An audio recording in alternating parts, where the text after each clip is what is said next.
આજરોજ અંજાર મધ્ય આવેલી ગોવર્ધન નદી નંદી શાળામાં અંજાર સચ્ચિદાનંદ મંદિર મહંત શ્રી ત્રિકમદાસ મહારાજ શ્રી દ્વારા નંદીઓને પૌષ્ટિક આહાર અપાયું હતું। અહેવાલમાં ન્યૂઝ રાણાભાઈ આહિર, કચ્છ બચાવ।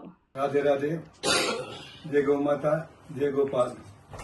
आज रोज ગોવર્ધન નંદી શાળા એટલે ગુજરાત રાજ્યની પ્રથમ નંદી શાળા માં નંદી શાળાને 40 થી 45 ડિગ્રી ગરમી વચ્ચે આજે એક પૌષ્ટિક આહાર કહી શકાય એવું કલિંગા, સકરટેટી, દૂધી અને દાડમ વગેરે આજે 700 નંદીઓને લગભગ 7 થી 8 ટન એટલે 7 થી 8,000 કિલોનો મહાપ્રસાદ આપી અને નંદીજીને આપવામાં હતો।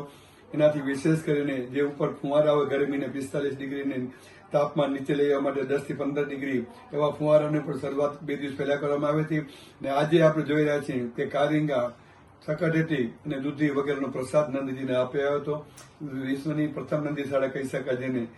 રાધે રાધે, જય ગૌ માતા, જય ગોપાલ।